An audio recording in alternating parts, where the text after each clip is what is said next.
1992 Barcelona Paralympic Games, and what a proud moment for Australia. 76 medals, 24 of them gold. A magnificent result. That is a world record by nearly a second.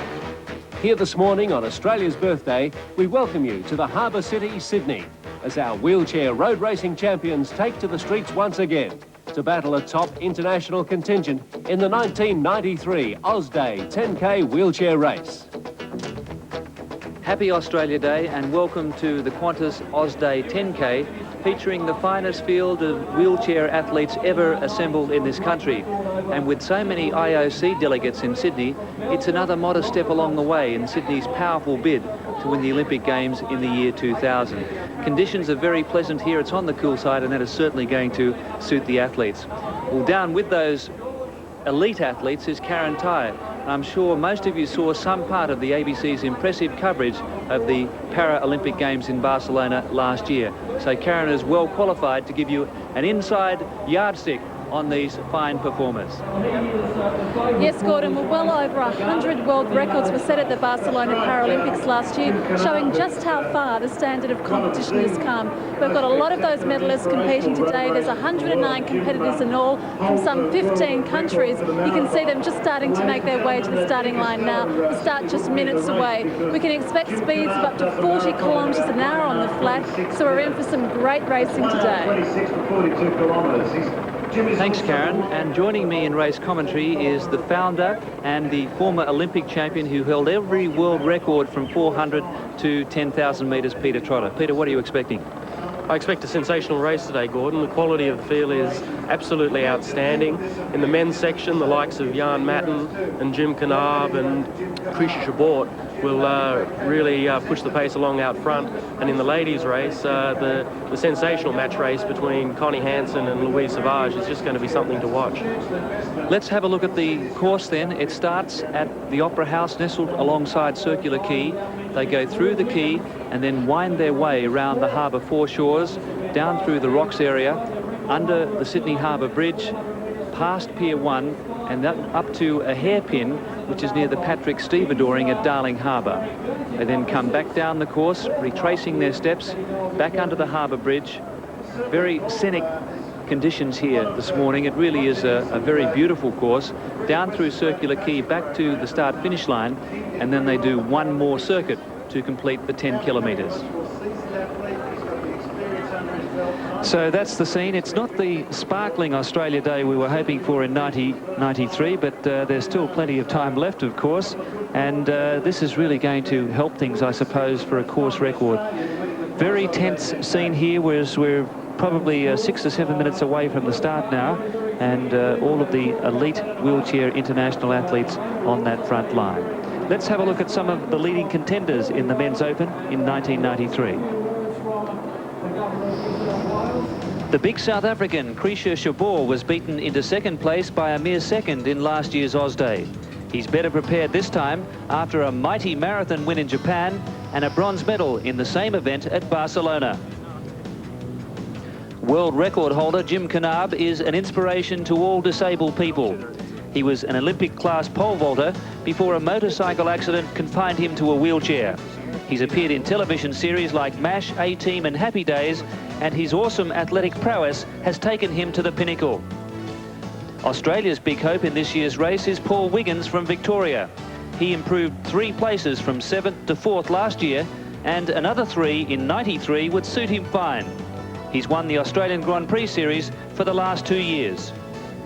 Stani Appermont from Belgium has been racing for 3 years and makes his debut in the Qantas Ausday 10K. He made the finals of 500, 800, 1500 and 10,000 in Barcelona and also contested the marathon. South African teenager Ernst van Dijk is an outstanding prospect. Although new to the sport, he reached the semi-finals of the 100 and 800 in Barcelona. This is his first big road race. Yes, well, over 100 competitors. They'll start in 2 waves. The women's race starting 2 minutes after the men's, and over 20 countries represented. It's the richest wheelchair race ever held in Australia. And also Jan Matten from the United States, another man to watch out for. He's going to be a very hard man to hold out at the end, Peter Trotter. Yeah, Jan is in absolutely sensational form. He's won the last 3 big 10Ks in the States, and I think that he's really going to be pushing it along out front against the likes of Chabot and Jim Canab. It's a very, very hard race to pick this one. I think it's probably the closest competition that we've had. And Eric Neitzel, the youngster from the United States, his aim is to make the 1996 US Olympic team. He was named Junior Athlete of the Year in the United States. A very exciting prospect indeed. Eric Neitzel is a great young athlete. He does hold the junior world records, but he'll be tackling the seniors today, and I think he'll have a real chance of running with the lead pack. The race record is just a tick over 21 minutes. In fact, 21 minutes 51. The course time last year was 22:48. It was very much a tactical race last year, but with so many grand competitors taking part, I really do feel that course record is under threat here today, Peter.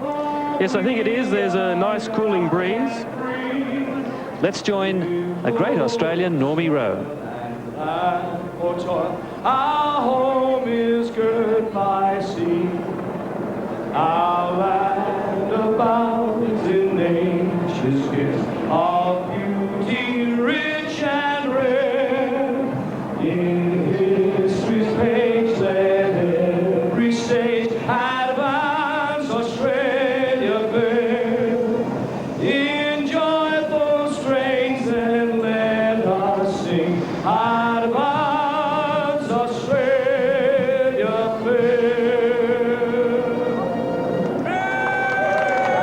Yes, one of our all-time great entertainers and a wonderful supporter of wheelchair sport. And also, it's certainly grand to see the starter, the Governor of New South Wales, Rear Admiral Peter Sinclair, who'll be getting the race underway.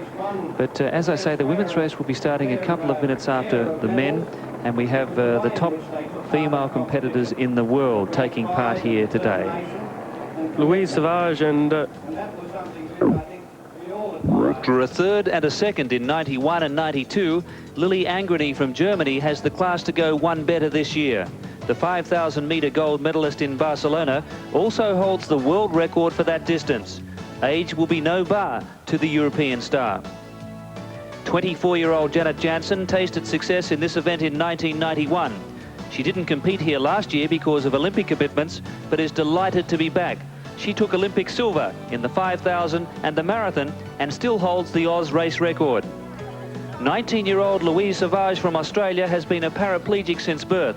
After taking up wheelchair sport 10 years ago, she's gone straight to the top. 3 gold on the track in Barcelona confirmed the youngster as undisputed world champ. But the one they all have to beat is Denmark's Connie Hansen. She's been racing for 11 years, and her performance in Barcelona was simply stunning. 4 gold and a silver. She's aiming for an all-out assault. Yes, well, Connie says she's a little underdone for this race, but let's now go down to a person who's been integrally involved in the preparation of our leading performers, namely Louise Savage, Paul Wiggins and Paul Nunari. I refer to Jenny Banks. Jenny, how are they feeling down there? Pretty nervous this morning, but they're feeling fairly confident now. They know they've done the work, and the preparation's been good. The weather conditions are fairly good, so we're hoping the rain stays away, and we're looking forward to a good race. Paul Wiggins and Paul Nunari, 2 of your chargers just behind you. Yeah. How do you see those 2 performing? I think they're in with a good chance. Paul came 4th last year, only a 2nd place behind the first place getter Marcus Piltz. So we're underway, Jenny. Thanks very much. It's a helter-skelter charge as they work their way up to Alfred Street along Circular Quay. And what a sight. it's a really impressive sight today, Gordon. You'll notice that every single athlete in the field is wearing a helmet. It's part of the policy of the race, and they're really off at a great pace. So a very big male contingent, and the ladies' race will get underway in a couple of minutes' time. Yes, we have right at the moment, it looks like Jim Canab, who's racing out in the front, really putting some pressure along. He'd be belting along at around about 30 kilometres an hour at the moment. He's really pushing it out fast, and you can see that there's already been a little bit of a break open up at the start. Yes, there's a group of about 14 or 15 in Indian file at the moment, but Jim Canab, the former Olympic trialist in the pole vault, setting the early pace, a little bit of an incline here as they work their way into George Street. Yes, as they move into George Street, they come to a slight rise. They're having to push it along at a reasonable pace. In behind Jim is Krisha Shabor from South Africa. Krisha's a real chance in this race. He's a sensational athlete, and it looks like the first two pair have opened up something of a gap. That's quite a surprise at this early stage. Well, obviously tactics here, and some drafting, clever drafting by Krisha Shabor. So the men establishing themselves early on, a sorting out period, and we're getting very close now to the start of the ladies' event.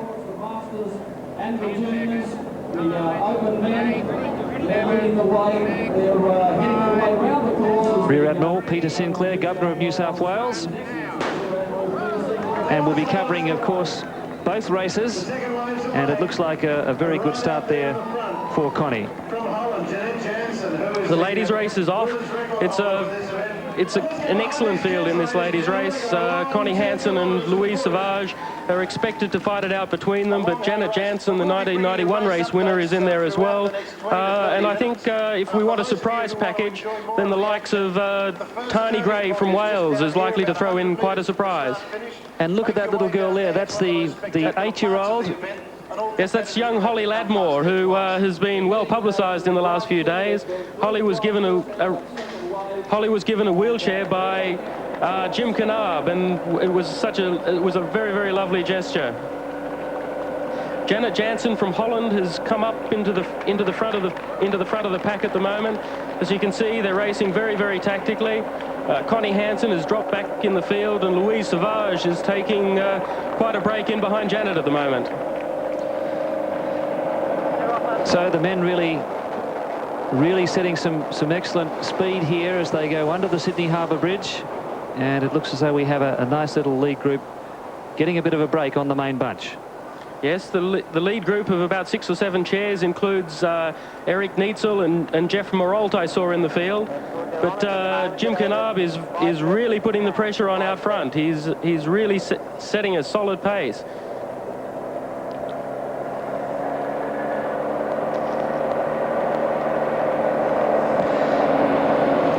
Things hotting up in the women's section too. Yes, Connie Hansen has taken the lead. It's not surprising for Connie to be in the lead.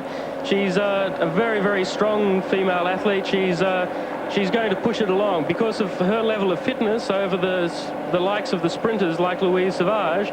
She's going to want to try to make a break early and make the others really work for it.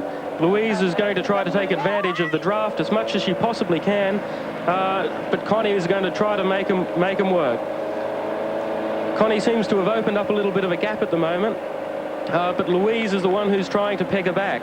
This is going to be a great match race between these two. Yes, she loves the competitive side of it and the mental challenge. Connie Hansen. They've just crossed over the cobblestone pathway at the top of George Street, so they've just now moved into Hickson Road.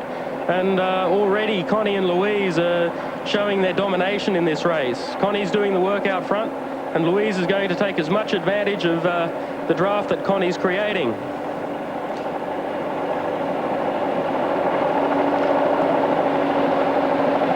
So the men now working their way along Hickson Road, and they've gone past Pier 1. They're moving up towards the hairpin, up towards Darling Harbour. It looks like George Van Dam from Belgium has moved into the lead, followed closely by Ernst van Dijk, I think probably the dark horse of the race. But George from Belgium is one of the great athletes. He's been in the sport for quite a long time, and he's also quite an accomplished table tennis player, but racing's his great love. They've just come around to the turnaround as well, so the first 2.5 kilometres have already gone by. So Jim Canab just having a bit of a breather there in behind the two leaders, but Van Dam and Van Dijk. Yes, Canab's looking in sensational form today. Absolutely sensational form. He's already opened up a number of gaps, and Shabort was the only one who was able to go with him early on. So I think he's sitting back, having a little bit of a rest and making sure that he's the one who's going to be able to make that sprint for the finish. Jim's a sensational athlete. Yes, he doesn't want a repetition of last year where he had 2 flat tyres and had to withdraw. Yes, that was really quite unfortunate for Jim. He was setting a cracking pace last year, and along with the likes of Franz Nittlischbach, he was really pushing it out hard at front. But Jim's the sort of guy who likes to take risks in races. He uses tyres that are pumped to very, very high pressure, and they tend to be very fragile. So if anyone's likely to have a flat tyre, then it's likely to be Jim Knaab. Chair and athlete, very much an aerodynamic configuration. What about the pushing technique? The pushing technique is very interesting. You'll notice that the athletes are virtually lying down. They're kneeling, I guess, in a position not unlike what you see a surfboard rider race. So there's the race time. Remember, the course record is 21:51. And every indication they're going to go under last year's winning time of 22:48. Yes, Van Dyke has moved into the lead, followed closely by Jeff Morault. Jeff's just taking the lead at the moment, and Jim Knaab's tucked in fairly comfortably behind him. I'm just trying to make out the athlete who's running in 4th place at the moment. It looks like Paul Wiggins, the Australian hope. No, in fact, it's George Van Damme. So it's a little bit of a shame in some respects that in this lead pack we don't have one of the top Australians. But gee, at this stage you'd have to fancy Jim Knaab as being the guy who's likely to take it out. And what a battle we have in the women's race. It's Hansen and Sauvage, and they're coming up to the hairpin turn, so they're certainly not too far behind the men. Yeah, this is something of a surprise with Louise taking up the lead running. Connie's using Louise's draft at the moment, and it surprises me because I figured that, well, in fact, you can see that they're doing a little bit of cooperating. They're working together here. Louise is suggesting to Connie that she ought to do a little bit of work out front. And in fact, as they go through the turnaround, they look to me like they've just switched positions. So it's a very, very interesting tactical race between these two. Yes, well, Connie very much the senior of this duo, but Louise, well, she just swept everything before her in 1992, breaking 11 world and 4 Paralympic records, 19 Australian track records, renowned as a sprinter, but she's now concentrating on the longer distances and starting to pick up some of the stragglers in the men's division. But the United States leading the way in the men's open division, and we're coming up to the 10-minute mark. USA 1-2. Yes, Jim Knaab is a renowned hill climber, and he's pushed it out very hard up this steep little pinch back up onto George Street. And it looks to me like as they cross over the cobblestone pathway, Jim's opened up a little bit of a gap. This is really quite an exceptional performance, and only Jeff Morault is going with Jim at this stage. It'll be interesting to see whether he takes it easy and drops back, or whether he pushes it out on his own. Knowing Jim, he's likely to go for it and go for broke and take the lead from the front. World record holder for the marathon and 15K, Jim Knaab from the United States, getting a decisive break now on his American teammate Morault. But Knaab won the prestigious Boston Marathon for the 4th time last year. Just having a little peek under his armpit. Jim's suggesting there that the motorcycle camera takes a move a little bit faster, because he was clearly catching up to the bike.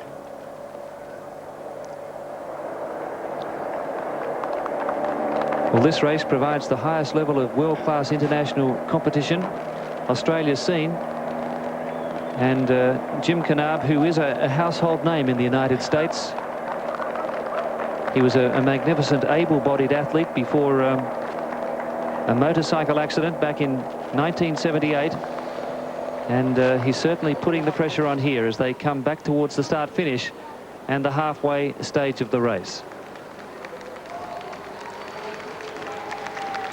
Jim Knaab coming around to the turnaround at the halfway stage. You can see that he's setting a cracking pace at 10:48. There's very much a course record on here today.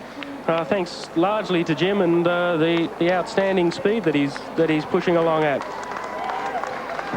So you picked it, Peter, in the early stages. Jim Kanab, this great American, looking in awesome form, very explosive. He then had a bit of a rest just to test out the opposition to see how they were going. He had a good look at them and then made his move as they came back through the rocks area. Yes, Jim has surprised everybody, I think, by making a break this early. I didn't believe, and I don't think any of the top athletes would have believed that it'd be possible for any individual to be breaking away by the halfway stage, but Jim must be in sensational form. It'll be interesting to see whether he has the stamina to hold out. Just a little bit of a bump there as they go over that crossing, but certainly ahead of record schedule as they now turn back into George Street. Little bit of a climb there, coming back onto a slight downhill run as they go into Hickson Road. Yeah, you can see Jim's outstanding technique here with getting his elbow lifted very, very high. He's in an extremely aerodynamic position. The higher he can get those elbows, the faster he can get his hand speed across the push rim.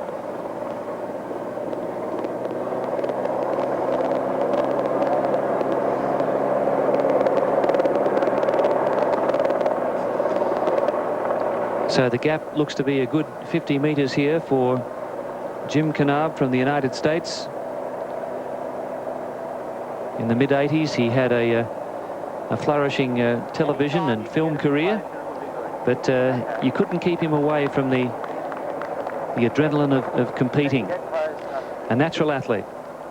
Yes, Jim and I were great competitors in the early 80s, and it's good to see some of the old blokes getting back out and doing it again. Jim's 37 years of age, and but still a great competitor. I think he just gets better the older he gets. And is that a cue for you, Peter? Yeah, I'll come back next year. But you can see here Jim's taking advantage of his aerodynamic helmet and his aerodynamic body shape.